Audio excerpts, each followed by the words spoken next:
안녕하세요. 네, 오늘은 죄에 대해서 함께 알아보는 시간을 갖도록 하겠습니다. 예전에 한 동료 신부님과 함께 지옥은 어떤 곳일까에 대해서 함께 이야기를 한 적이 있습니다. 그때 신부님께서 저에게 꽤나 인상적인 말씀을 해주셨는데요. 어떤 영화의 한 장면이라고 하시면서 저에게 이야기를 해주셨습니다. 어떤 장소에서 많은 사람들이 행복하고 기쁘게 웃으면서 살아가고 있는데 어느 한 구석에 굉장히 부끄러워하면서 자책하면서 살고 있던 어떤 사람의 이야기였습니다. 그 누가 그 사람을 비난하는 것도 아니고 뭐라고 하는 것도 아님에도 불구하고 자신이 예전에 저질렀던 죄 때문에 그것에 대해서 스스로를 자책하면서 어리석었던 자신을 후회하면서 끊임없이 마치 지옥에 빠져있는 그러한 상태에 머무르고 있었다라는 것이죠. 바로 그것이 죄를 저지른 불행한 인간의 모습이 아닌가라고 신부님께서는 생각하셨다라고 저에게 말씀해 주셨습니다. 저는 이 이야기를 들으면서 혼자 문학적 상상을 한번 해봤습니다. 함께 살아가고 있는 사람들이 너무나도 행복하고 기쁘게 하느님을 사랑하면서 살아가고 있는데 저는 죄를 저지른 상태입니다. 저의 죄에 대해서 누가 뭐라고 하는 것도 아니지만 저는 한없이 부끄러운 상태인 것이죠. 나에게 모든 길을 알려주셨던 하느님, 한없는 애정을 베푸셨던 하느님, 뒤돌아보면 그것이 분명했음에도 불구하고 지나쳐버렸던 내 자신이 너무나도 초라하고 죄송한 마음, 그것이 어쩌면 우리가 죄를 가지고 있는 상태다라고도 할 수 있을 것 같습니다. 비록 내가 알지 못하고 저지른 죄라고 하더라도 나중에 그것을 후회하게 된다면 그것은 바로 우리의 마음이 불편한 상태, 즉 불행한 상태라고 할 수 있겠죠. 그런 경험을 한번 해보신 적이 있을 겁니다. 다른 사람들이 다 알고 있는데 나는 모르는 채로 지나쳐서 나중에 굉장히 부끄러웠던 상태. 가방이 열려있는 상태에서 나는 아무것도 모르고 다녔는데 다른 사람들은 그것을 다 알고 있었다든지 스스로가 조금 부끄러웠던 경험을 해봤을 텐데 죄를 저지른 상태에서의 우리의 마음은 사실 그와 비슷하다라고도 할 수 있을 것 같습니다. 그 누가 뭐라고 하지 않지만 내 자신은 그것을 명확히 알고 있는 상태, 끊임없이 죄를 저지른 과거에 대한 부끄러움으로 스스로를 자책하는 상태, 그 안에서 우리는 과연 무엇을 할 수 있을까요? 상상만 해도 참으로 부끄럽고 불행한 상태다라고 할 수 있을 것 같습니다. 그런데 실제로 그리스도교 윤리학에서는 죄를 이와 비슷한 상태다라고 이야기를 하는 것 같습니다. 죄를 저지르는 순간 우리는 불행한 상태에 머무르게 된다라는 것이죠. 그러므로 가톨릭교회 교리서는 죄를 인간이 겪는 가장 큰 불행이다라고 이야기합니다. 비록 지금은 내가 불행한지 모르고 있어도 나중에 그것을 깨닫는 순간이 온다라는 것이죠. 그리고 그것에 대한 책임도 우리가 부여받는다라는 겁니다. 그렇다면 죄의 의미는 무엇일까요? 그리고 죄의 종류가 있다라면 과연 무엇이 있을까요? 오늘은 이것에 대해서 알아보는 시간을 갖도록 하겠습니다. 여러분은 죄가 무엇이라고 생각하십니까? 아마도 자연스럽게 죄는 악을 저지른 것이다 라고 이야기를 하실 겁니다. 그렇다면 악을 저지르는 기준은 무엇이라고 할 수 있을까요? 대부분의 분들이 그냥 일반적인 범죄에서 다른 사람에게 피해를 주는 것이다 라고 말씀하실 수도 있을 것 같습니다. 하지만 다른 사람에게 피해를 주지 않는다고 해서, 즉 물리적으로 어떠한 손상을 입히지 않는다고 해서 그것이 죄가 아니다라고 할 수 있을까요? 예를 들면 우리가 상상으로 짓는 죄 혹은 마약과 같은 것을 이야기할 수 있을 것 같습니다. 우리가 상상으로 짓는 죄를 이야기를 할 때 분명히 그것은 다른 사람에게 어떠한 물리적인 손상을 입히지는 않습니다. 하지만 그러한 상상이 누군가의 인격을 무시하는 것이라면, 혹은 그것이 내 안에서 계속되어 나중에 결국 행위로 발전하게 된다라면 그것은 결코 선한 것이다 라고 할 수 없겠죠. 마약과 같은 것은 더욱더 구체적입니다. 다른 사람에게 피해를 입히지 않고 나의 즐거움을 위해서 행하는 것이라고 하더라도 그것은 분명히 악이다라는 것을 우리는 모두가 알고 있습니다. 양심을 통해서 나 스스로를 해치는 것이기 때문이라고 할 수도 있을 것 같고, 그것이 야기하고 있는 또 다른 여러 가지 상황들도 우리가 생각해 볼 수 있겠죠. 결국 우리는 양심을 통해서 그리고 여러 가지 가르침들을 통해서 비단 다른 사람에게 피해를 입히지 않더라도 어떠한 악이 존재한다, 죄가 존재한다라는 것을 알게 됩니다. 그렇다면 죄의 기준을 과연 어디에 맞춰야 할까요? 우리 그리스도교는 죄의 기준을 하느님의 계명에 맞추고 있습니다. 만약 하느님의 질서에 어긋난 것이라면 혹은 하느님의 계명을 따르지 않는다라면 그것이 곧 죄다라고 이야기하게 되는 것이죠. 그렇다면 이러한 질문을 하게 됩니다. 주님의 계명을 알지 못하는 사람은 과연 어떻게 되는 것입니까? 결론부터 바로 말씀드리자면 비록 하느님의 계명을 구체적으로 알지 못한다고 하더라도 하느님의 계명에 모두가 속해 있다라고 말씀드릴 수 있을 것 같습니다. 하느님께서는 그리스도교인만을 창조하신 것이 아니죠. 모든 인간을 창조하셨습니다. 그렇기 때문에 우리의 양심을 통해서 내밀하게 속삭임을 주시고 또한 사회적 법을 통해서 우리의 질서를 규정해 주셨다라고 할 수 있을 것 같습니다. 그렇기 때문에 비록 하느님을 모른다라고 하더라도 자연스럽게 하느님의 질서에 알맞게 살아갈 수 있다라는 것이죠. 이것을 우리는 도덕률이라고 이야기를 합니다.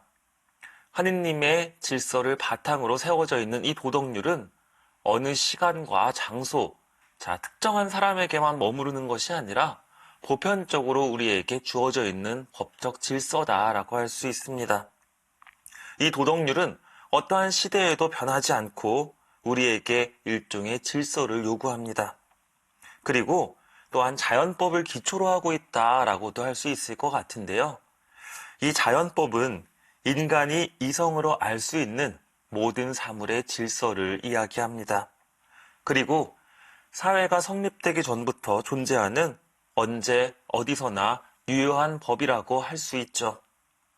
또한 인간의 이성과 타고난 천성으로 파악할 수 있는 질서다라고 이야기를 하기도 합니다. 살인하지 말라라는 가르침을 예로 들어보면 우리는 누군가에게 피해를 입힐 때 혹은 살인을 저지르게 된다라고 한다라면 그것이 잘못됐다라는 것을 자연스럽게 알게 되죠. 내가 그러한 일을 당하고 싶지 않기 때문에 그리고 상대의 괴로워하는 모습을 보면서 우리는 심한 양심의 가책을 느끼게 될 것입니다. 이러한 것들처럼 도덕률과 자연법은 우리 인간에게 건네주신 하느님의 약속이다. 아주 오래된 약속이다 라고도 할 수 있을 것 같습니다. 특별히 십계명을 예로 또 들어볼 수도 있을 것 같습니다.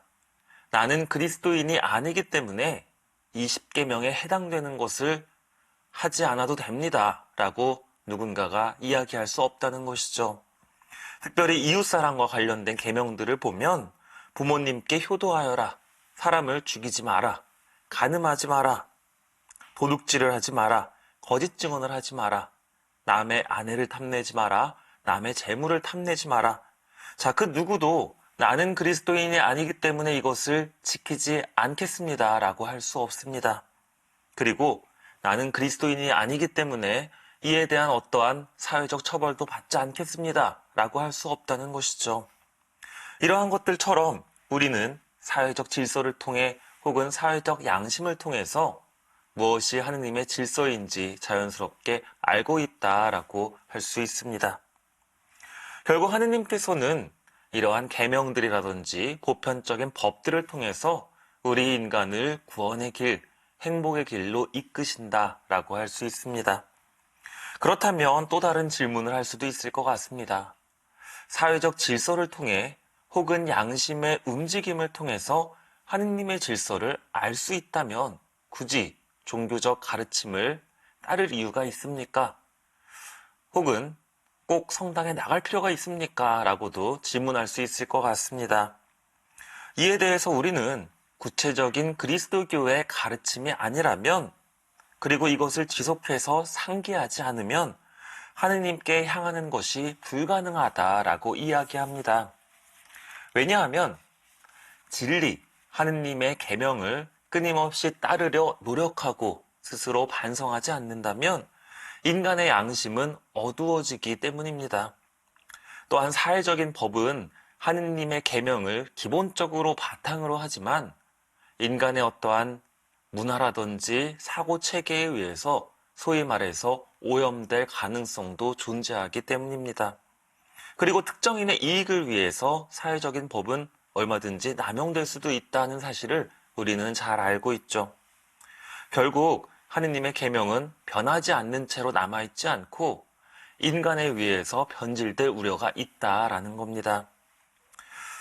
그러한 점에서 죄에 대해서 자세히 알고 하느님의 계명에 대해서 스스로를 돌아보는 것은 우리 신앙인들에게, 그리고 구원을 위해서, 영원한 생명을 위해서 매우 중요하다라고 할 수 있을 것 같습니다. 이것을 비유하자면 우리가 지도를 가지고 있다, 혹은 내비게이션을 가지고 있다라고 비유할 수 있을 것 같습니다. 어떠한 장소를 갈 때 지도가 없다면, 혹은 내비게이션이 없다라면 우리는 그 장소에 도달하기 굉장히 힘들게 되겠죠. 만약에 내가 처음으로 가보는 아주 먼 곳을 간다라고 했을 때 내비게이션이 없다라고 한번 상상을 해보시면 좋을 것 같습니다. 많은 사람에게 길을 물어보지만 사람들이 알려주는 길은 저마다 다를 수도 있고 나는 잘못된 길로 빠져들게 되기도 하겠죠. 그렇기 때문에 내가 가야 하는 시간보다 훨씬 더 늦게 도착하게 되는 경우가 생기기도 하고 아예 반대쪽으로 가는 길이 생기는 경우도 있을 것입니다. 막다른 골목에 도착하게 되기도 하고 여러 가지 문제들이 있을 수 있겠죠. 그렇기 때문에 우리는 어디로 갈지, 언제까지 가야 할지 시간을 예측하고 알려주는 내비게이션이 필요하다라고 할 수 있을 것 같은데요. 바로 하느님의 계명, 그 오래된 약속이 우리에게 이러한 지도의 역할을 해준다라고 생각하시면 좋을 것 같습니다. 그리고 그것을 통해서 우리는 무엇이 잘못된 길인지, 즉 무엇이 죄인지를 판단할 수 있다라는 것이죠. 그렇다면 구체적으로 그리스도교는 죄를 어떻게 정의하고 있는지 말씀드리고자 합니다. 아우구스티누스 성인은 죄는 영원한 법에 어긋나는 말이나 행위, 욕망이다라고 이야기합니다. 가톨릭 교회 교리서는 죄는 하느님에 대한 모욕이다라고 이야기합니다. 즉 죄는 하느님과 이웃에 대한 사랑을 저버리며 생명과 행복의 길 대신 죽음과 불행의 길을 선택하는 것이다 라는 것이죠. 이를 다르게 표현하면 하느님의 사랑을 거슬러 맞서면서 마음을 하느님에게서 다른 곳으로 돌리는 것이라고 할 수 있을 것 같습니다. 하느님을 업신여기고 자기 자신만을 사랑하는 것이라고도 할 수 있을 것 같고요. 결국 우리는 도덕률의 의무와 양심을 무시함에 따라서 하느님을 배반하게 된다라고도 할 수 있을 것 같습니다. 이러한 경우는 성경을 통해서도 아주 자세하게 우리에게 알려져 있죠. 하느님의 말씀을 따르지 않고 선악과를 따먹는 아담과 하와의 모습, 질투심으로 인해서 동생 아벨을 죽이게 되는 카인의 모습, 그리고 하느님께 도전하는 바벨탑의 사람들의 모습을 보면서 계속해서 하느님을 배반하는 인간의 모습을 성경에서 찾아볼 수 있습니다. 그렇게 해서 이제 죄의 종류를 한번 보도록 하겠습니다. 죄의 종류를 이야기하기에 앞서서 크게 두 가지의 범주를 이야기할 수 있는데요. 오늘 강의는 이 두 가지 범주에 대해서만 다루도록 하겠습니다. 우리 교리에 따르면 죄는 대죄와 소죄, 크게 두 가지의 종류로 나뉘어진다라고 할 수 있습니다. 대죄는 다른 말로 죽을 죄라고 이야기를 하고 소죄는 용서받을 죄라고 불리기도 하는데요. 아마도 이 이야기를 듣는 많은 분들이 나는 죽을 죄, 대죄 정도까지는 저지르지 않았을 거야. 소죄 정도를 저지르고 있겠지라고 생각하실 것 같습니다. 대죄라고 한다라면, 그리고 죽을 죄라고 이야기한다라면 이 단어가 가지고 있는 어떤 위중함이 있기 때문이죠. 하지만 결론부터 말씀드리자면 생각보다 우리가 짓는 여러 가지 죄들은 대부분 대죄에 속해 있다라고 말씀드릴 수 있을 것 같습니다. 왜냐하면 대죄와 소죄를 결정하는 기준이 십계명을 어기는 것인가 아닌가에 달려있기 때문입니다. 십계명을 우리가 의지적으로 어긴다라면 그것은 대죄다라고 쉽게 생각하시면 될 것 같고, 그것이 아니라 내가 모르는 상태에서 나도 모르게 아주 사소하게 짓는 죄를 소죄다라고 생각하시면 좋겠습니다. 좀 더 간단히 대죄와 소죄에 대해서 말씀을 드리자면, 대죄란 하느님을 저버릴 만큼 중하다라는 것을 알면서도 고의로 자유롭게 짓는 죄다라고 할 수 있습니다. 그리고 십계명을 어김으로써 하느님과 인간 모두의 사랑을 파괴하는 죄다라고도 합니다. 이 대죄의 특징은 하느님보다 못한 것을 하느님보다 낮게 여김으로써 최종 목적과 점점 더 멀어진다, 하느님께 등을 돌리게 한다라고도 할 수 있습니다. 한번 십계명을 생각해 보면 좋겠습니다. 우리는 험담을 함으로써, 그리고 다른 사람을 미워함으로써 나도 모르게 마음속으로 살인을 저지르게 되죠. 하느님을 의심하고 원망함으로써 하느님을 흠숭하지 못하기도 합니다.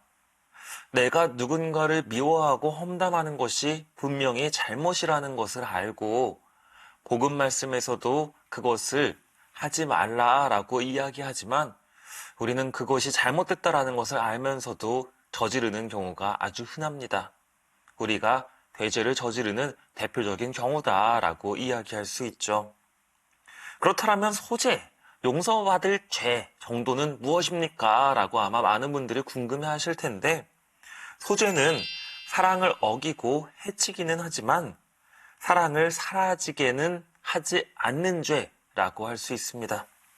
예를 들면 누군가에게 충동적으로 짜증을 내는 경우가 대표적인 예다라고 할 수 있을 것 같습니다.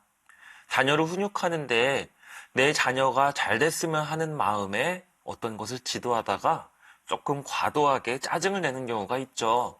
자, 그러나 이것이 부모와 자식 간의 사랑의 연대를 크게 해치지는 않습니다. 쉽게 말해서 아주 원천적인 죄라기보다는 충동적으로 내게 되는 아주 사소한 죄가 소죄 정도다라고 생각하시면 좋을 것 같습니다. 그렇기 때문에 가벼운 문제에 대해서 도덕률을 지키지 않는 것이 아니라 나도 모르게 짓게 되는 그러한 작은 죄가 소죄다라고 생각하시면 됩니다.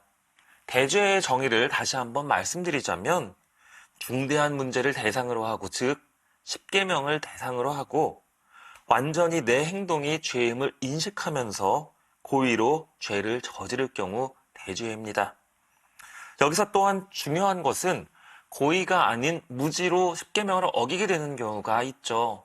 그러한 경우에는 죄에 대한 자책이 조금은 줄어든다라고 교회는 설명합니다.